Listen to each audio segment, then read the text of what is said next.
Hey everyone, and welcome back to the Marketer of the J podcast. We are here with Benjamin Shapiro, a marketing and podcast growth expert. His website is benjshap.com, and he is a brand development and a marketing strategy consultant. And if you are interested at all in growing your business, growing your podcast, which you should be, brand development, marketing strategy, know about what works with startups and with podcasting, including how to monetize your audience, how to find and engage your audience, then you are here in the right place. We are talking with Mr. Benjamin Shapiro. So, hey, Ben, how are things these days? I'm great. Thanks for having me on the show, Robert. I am super glad to have you. And so as far as like what it is you do, like how would you summarize it if you had to compress it into, a couple of sentences and said, here's who I am, here's who I serve, here's the solution I provide, what would you say? I think the timeline is important here. And so I'll give you the preview of sort of where I came from and what I'm doing today. I started off working in technology for eBay. So big company, was doing business development, transitioned into SEO and learned a lot about content at scale. And then I ran my own startup, which was a content business for a little while. I ended up running the marketing department at some early stage startups that were VC backed, trying to, find the pot of gold at the end of the rainbow. And I got a little tired of the work all day, work all night. Somebody else owns the company. You don't get a lot of equity and you're deferring your salary equation as I, grew up and started a family. So I decided to start my own company and become an independent marketing consultant, basically taking cash up front for the work that I was doing to help the same time of companies that I was working for as an in-house employee. And about a year and a half ago, I started a podcast called the MarTech Podcast. The website is martechpod.com. And that was meant to be a lead generation tool for my consulting practice. And the podcast ended up growing way faster than I ever would have expected. We ended up having tens of thousands of downloads and tens of thousands of listeners within the first year. And so I decided, instead of focusing on helping one brand at a time figure out how to run their marketing departments, I would spend my time talking to great marketers and providing a content and a sponsorship advertising vehicle for customers. And so now I am basically a talking head almost all of the time. I work on my podcast, and I actually have a couple of them that I'm actively working on full time, and it's been a long road, and somehow I ended up being a podcaster. Cool. And I mean, that's the way that it should be, right? Is sometimes those dead ends kind of push you into the avenue that you should get on. And sometimes you have to go through the failures to get to the successes, or sometimes some of those avenues just kind of outlive their usefulness. And it's really interesting the way that you put that about the working at some of those startups, right? Where the way you position it is, it's like worse than a job, right? Because at least with a job, like you're working for someone else and you have steady income. But you were saying there that you were working, but then not really getting paid and not having equity. And then it's like the next step from that is maybe having some clients, but then the ideal situation where you're in is kind of being more one to many, where you have your own traffic, you have your own platform, and then you can like kind of pick and choose what it is you have more freedom that way. Look, it's always about what's right for you personally. And so when I was working for the VC-backed startups, that was great. It was fine. It was a wonderful job. It was the job that I had been trying to get for almost a decade. And I did it a couple of times. And at that point in my life, it's really about the risk equation. I wanted to spend my time working for a high growth startup that had a potentially huge valuation. So if that company became the next Uber, I was going to be super successful and it was going to vault my career forward.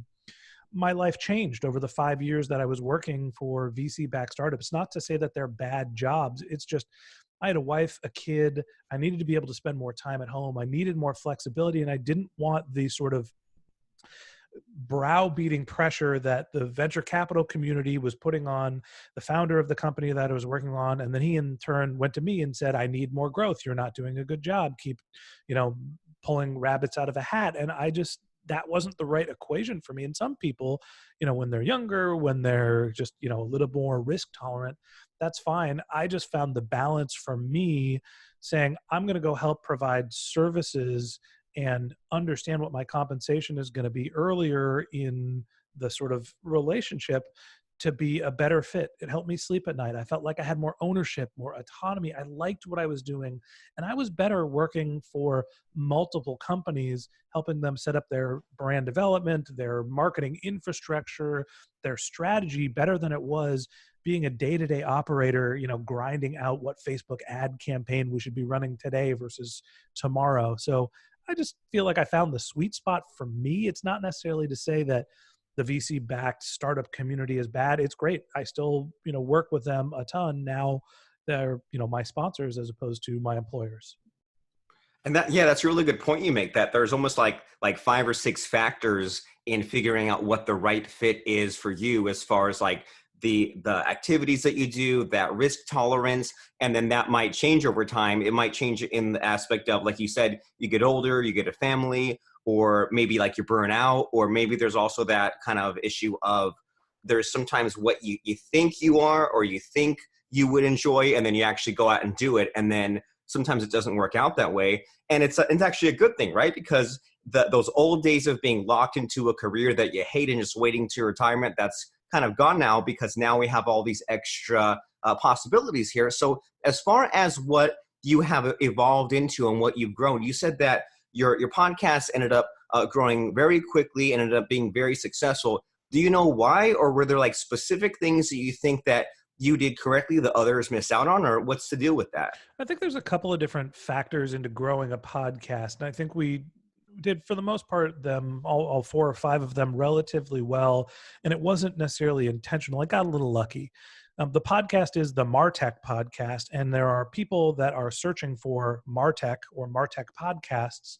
And just based on the name and the titles of the content, we ended up getting a fair amount of organic traffic through the App Store up front. So your names, your titles, when you think about creating a podcast, a lot of people have these really interesting creative titles, the Ben Shapiro experience or whatever it's going to be. And people aren't looking for Ben Shapiro and experience, they're looking for MarTech. So by naming our podcast something that was highly searched by the marketing community, we got a fair amount of interest up front. There's virality, organic, paid, and partnerships. Those are really the channels. So we did organic relatively well based on the name and the way that we titled our content. Virality, we produce a lot of content, and it's an interview show where I'm having multiple guests come on per week. We move towards a daily format. So we have 1 episode per day, 7 days a week, but we really have about 3 to 4 guests per month. We'll break up the interviews into a couple different parts to keep them the right format. And so because we have so many guests, they're sharing the content with their community, and we're building the assets for them to share. So that's virality. Paid, that was actually probably the secret sauce for us.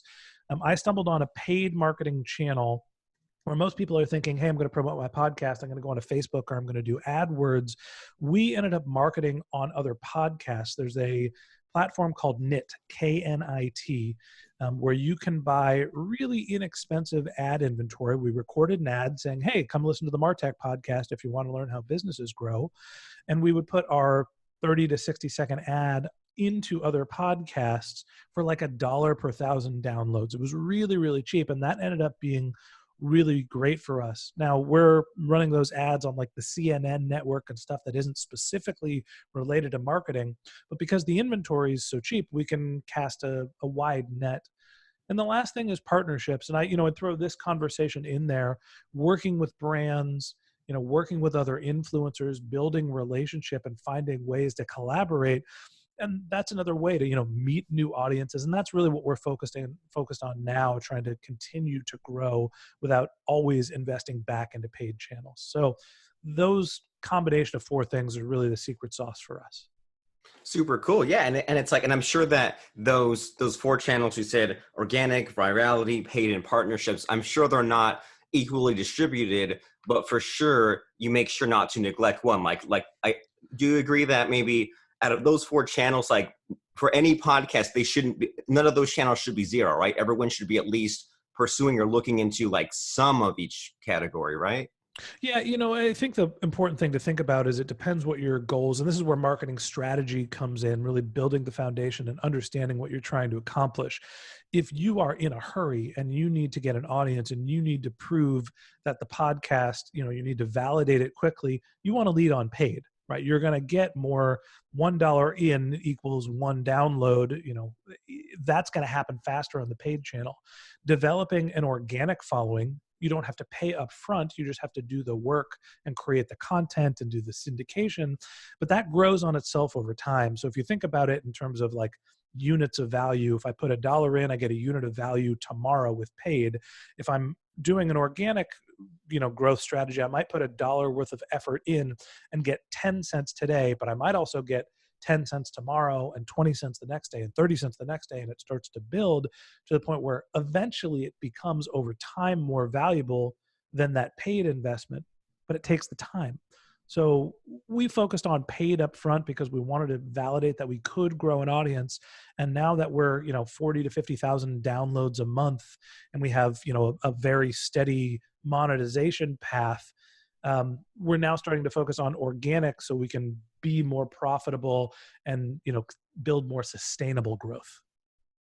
Well, great. And so I like that you dropped that knit ad platform, because I mean, as you know, there's always more ad platforms to find, right? It's like we think we know every traffic source that there is, and you always find new ones. And like for the podcasting advertising, I think I'd found like mid-roll and saw it and gave up. And I thought, like, I don't want to blow 20 grand for one podcast on like, For Comedy sure. Bang Bang or Adam Carolla. But like, so that's great that there are other possibilities for maybe like more low ticket things where it's not this huge $20,000 risk. And you're thinking about exactly how I did before I had found the knit platform. I went to Midroll and said, I want to test this channel.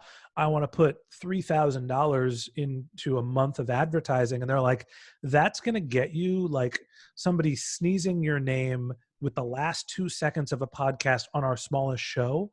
And the reason for that is that Midroll does host-read advertising, where the sponsor is actually reading your ad in real time. Knit is dynamic insertion.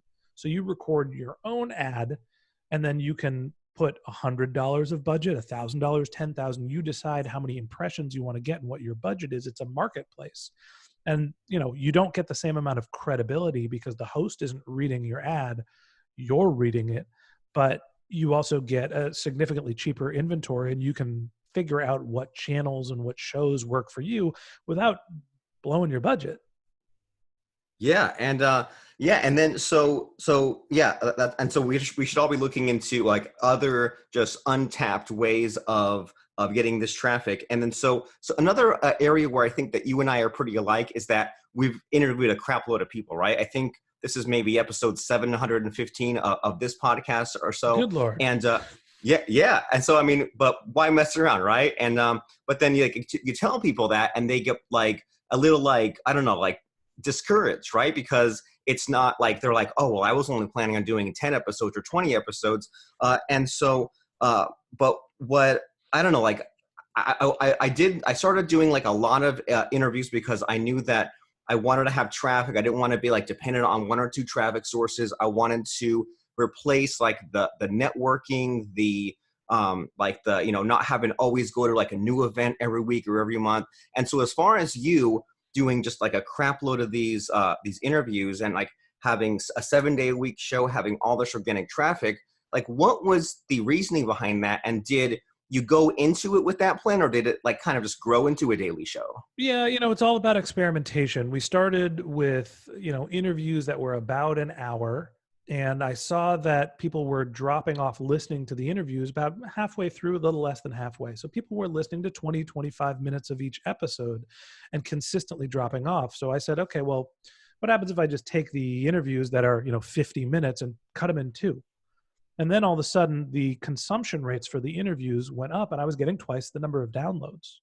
And so that just through experimentation, looking at the data that I had on hand, told me what the length of content that worked for my show and my audience they want. 18 to 22 minute pieces of content. They're commute size content. They're treadmill length content. And, we can produce discrete pieces that are interesting and sort of self-contained and publish them on a daily perspective. So when somebody wants to learn something about marketing, they can put in their podcast, they can listen for 20 minutes, they'll get something out of it, and boom, we're done. Now, knowing that that was the right format of content, I knew that I can break up interviews into 20-minute segments. So I can interview somebody for an hour and a half and get a week's worth of content, basically. So we started experimenting with different formats where we do weekly series. A 90-minute interview becomes 5 episodes. And now all of a sudden, I'm not interviewing somebody every day to produce a week of content. I'm interviewing one person to create an entire week of content. And we mix some different formats. Sometimes we do longer format content. Sometimes we do, really, really short stuff. But for the most part, we try to aim for 18 to 20 minutes.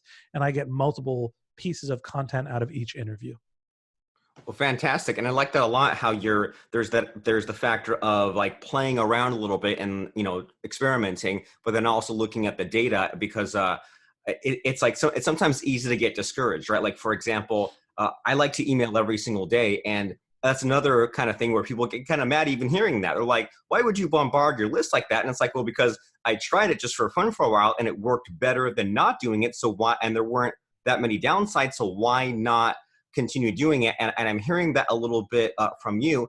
And so then as far as people actually like getting traction on their podcast, right? Because in order to grow a podcast, you have to keep on cranking up the content. In order to experiment, you need to, keep on making new episodes and trying new things. And I'm sure that you like at different points looked at some of these podcast stats, right? Since you're a podcast growth guy, sometimes you want to find these stats so that way you can market the advantages of podcasting. But one thing that I found a few months ago, which was really sad, is that the average podcast lasts 6 episodes. I'm not sure if you heard this. So like, why do you think that is? And how can all these like just wannabe podcasters and current podcasters, how can they avoid becoming one of those statistics? I don't know if there's a way to avoid it. I think that's just reality, that some people are going to, start the venture and realize that the content production is too time consuming, too hard, too expensive for them to want to do. And that's the learning out of the experiment. It's fine to experiment and say, this isn't for me, and move on. That's not a bad thing. I think the learning here is that, you need to have the infrastructure, and you need to be able to outsource some of the tasks that you don't want to do. And I'll tell you a little bit about how we've done this. I started off where I was editing the first podcast. I was creating the show notes. I was publishing the content. I was doing the guest coordination. I was doing the content syndication to all of our social channels. I don't do any of that now. Right? We have infrastructure, and I've basically figured out the process to do the things that we need to do to get a piece of content created, recorded, edited, transcribed, have copy written, have it published, and have it shared. And there are other people that are handling all that. So, Upwork and Fiverr and, all these places where you can find really talented people from around the world that are significantly less expensive than you doing the work. Like, if I had any advice, it would be figure out what your process is, do it yourself a few times, those first 6 episodes, and then stop and find other people to do the hard stuff that you don't want to do. I'm not a great editor. I don't know anything about audio mastering. I found an editor on Upwork. He's fantastic. He's been working with me for 20 months. And every time I record a piece of content, I record the interview, I hand it to him. I never listen to it again. It just gets published. It gets handed from him to our transcriptionist, to our copywriter, to our publisher. I'm done after the interview is actually recorded, because I have built the process and handed it off to somebody that hands it each step of the way. So eventually you start building the machine instead of doing everything yourself, and then it becomes significantly less work, and you can focus on things like scheduling great guests, doing a great job with your research, recording great episodes, and hey, monetizing your podcast too. Yeah, imagine that, right? Imagine actually not running on the hamster wheel of the podcast and actually like making money from it. And I agree completely that it's almost like you kind of have to blaze the trail a little bit yourself, just to figure out like, will I do show notes? Will I do transcripts? where do I post? Maybe if you feel like being a little bit of a control freak there. But as you said there, that gets old really quickly of just going through that monotonous stuff. But then it requires a little bit of letting go of the ego and saying, do I want to spend an hour doing this, or just do I want to throw $10 to the person at Fiverr Upwork for this one episode? The three most important words that I can tell you, and they have to be in this order: experiment, document, outsource. Right? That's the secret to building a content business in the modern era today. Figure out what your content's going to be, figure out where you are going to be special and unique, document what you're doing in terms of your content production, and then outsource the stuff that you don't want to do so you can focus on doing what you do great. Fantastic. Well, along the lines of doing what you do great and making your podcast the best that it can be, as we're beginning to wind down our conversation, I wanted to make sure that we cover a tiny, tiny bit of podcast monetization. So do you have a favorite way of monetizing your podcast these days, or is it a mix? Yeah, so I think what we do on the monetization front is unique. And we talk about this a lot on the MarTech podcast. Once a month, I do a monthly recap of how we're marketing the show and how we're monetizing it. And I go into a lot of detail. We're open kimono. And so I'm going to share some numbers, and I'm not trying to brag, but I think it's important for podcasters who are thinking about monetization to understand. Across my podcast content production business and my sponsorship business, we generated about $300,000 worth of revenue across 3 podcasts this year. And I know that sounds like a lot. We also spent $100,000 on marketing. I have a content production team that's 6 people. That was tens of thousands of dollars as well. So it's not all profit, but revenue-wise, we're just right around $300,000, which is a mark that I'm really proud of, because this is the first year that we've actually tried to monetize podcast content. The trap in podcast monetization is going through the traditional CPM model.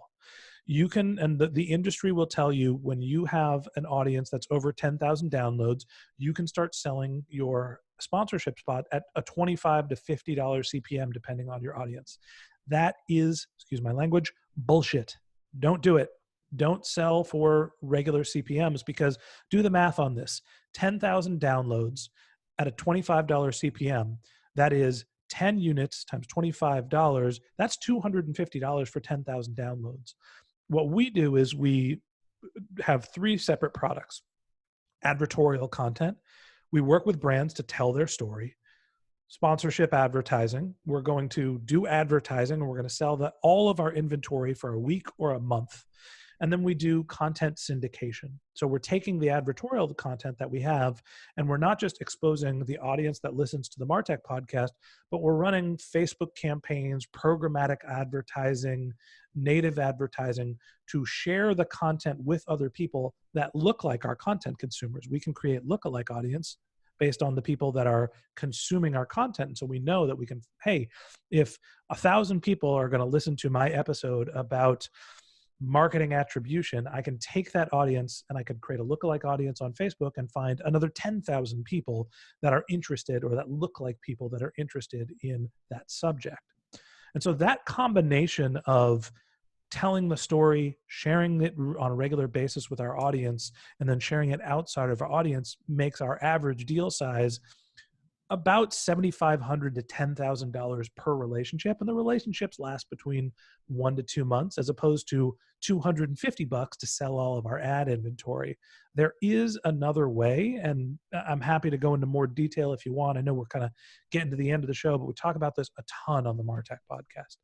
Well, is there a specific episode, or with your monthly thing? Is there like an easy place to send people to, so that way we're sending them over to keep this conversation going to find out the answer on your show? Is there an easy way to do that? Yeah, we just launched a new website. MarTech. Let me see. I forgot what the MarTech Pod. We launched a new website, the MarTech Pod. It's martechpod.com. And at the bottom of every page, there is our categories. And so if you click on the podcasts category at the bottom of the page, that's the quickest way to find all of our monthly updates. So if you go back through and listen to the monthly updates, That's probably the easiest way to sort of follow the path. They're 10 to 15 minutes long. We've done 20 of them, and that will literally tell you, hey, month one, this is what I was thinking. This is what happened. Here's what we experimented. Here's how it went. Month two, you could follow it, episode by episode, month by month. I think that's the easiest way to find that content, or just go into whatever podcast player you're looking, and each monthly update says, July 2018 update. It has the listed by month and says update on it. Well, fantastic. And that's always the trap of giving that detailed information, right? Is that it's one extreme is to be evergreen, but then kind of general. You can't go into details. And then when you do go into details, sometimes they're really specific, sometimes timely things that might change over time or might be different advice for different people. So this is great. This way people can just go to martechpod.com, click on podcast, and find those monthly updates. That way you can choose to just start at the most recent, get cutting edge stuff, or start at the beginning, see what that has been historically month over month. And so, yeah, you've given us a lot of things to think about today as far as us outsourcing our podcast, experimenting with our podcast. As you said, experiment, document, outsource, build this audience, try different traffic sources, try different ways to monetize. But with all the possible things that could be done, I mean, number one, I'm sure that you would say that they need to be subscribing to your podcast. That way they kind of get that drip feed. That way they can kind of always have you in their ear to get the advice. But if someone says, I want to take the next step, I want to get on Benjamin Shapiro's list, I need help growing my business and my company, how does someone know if they're a right fit for you, and where should they go to maybe take the next step in a relationship with you? Yeah, there's a couple of different ways to get in touch with me, get in touch with everybody that works on the podcast or my consulting business. If you want to get in touch with me, go to benjshap.com, benjshap.com. That's my consulting website. There's a form, contact us, goes right into my inbox. Anybody that wants help, wants advice, I'm happy to support you. If you have a marketing question that's really specific, if you want to be a guest on the MarTech podcast, or if you're interested in hearing our content, then head over to MarTech Pod, martechpod.com. And, you can there's links to, every podcast player. You can just search for MarTech Pod in whatever podcast app you're looking for as well. But honestly, those are probably the easiest ways to get in contact with me directly. We're on social media, MarTech Pod, Twitter, Instagram, Facebook, you name it. And then my personal handle is benjshap, benjshap, for all the social media stuff. Super cool. So multiple ways to stay in touch. Ben J. Shap on social media, MarTech Pod on social media, martechpod.com, benjshap.com. So if you out there in podcast land, if you had a podcast and gave up on it and it's time to bring it back, well, then start listening to some of this podcast marketing advice. Start getting into some of these interviews here that Ben has on his show. That way, maybe it can reignite the spark, because at one point you were excited about this kind of thing. If you want to make a podcast in the future, you want to grow your podcast, but it's tough to go it alone. Well, you don't have to go it alone now, because in this podcasting world, you can always stay up to date on what people are doing and what are the new cutting edge experiments that can be done. So the place to go is benjshap.com and martechpod.com. And before we sign off here, Benjamin, do you have any final parting words of advice here?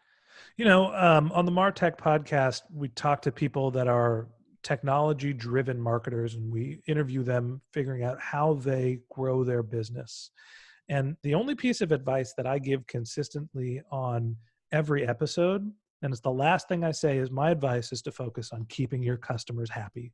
At the end of the day, as a marketer, your job is to be the person in the company that understands who the customers are and what their needs are, so you can communicate that not only to them, communicate your value proposition, but also work with the people that are in your company to help them understand what the customer needs are. And so if you keep that North Star of, I just need to keep the customers happy, that'll help you figure out who they are and where they are as well. Fantastic. Well, great advice. And thanks for stopping by and telling us what we need to know to move things to the next step here. I really appreciate it. Thanks for having me as your guest, Robert.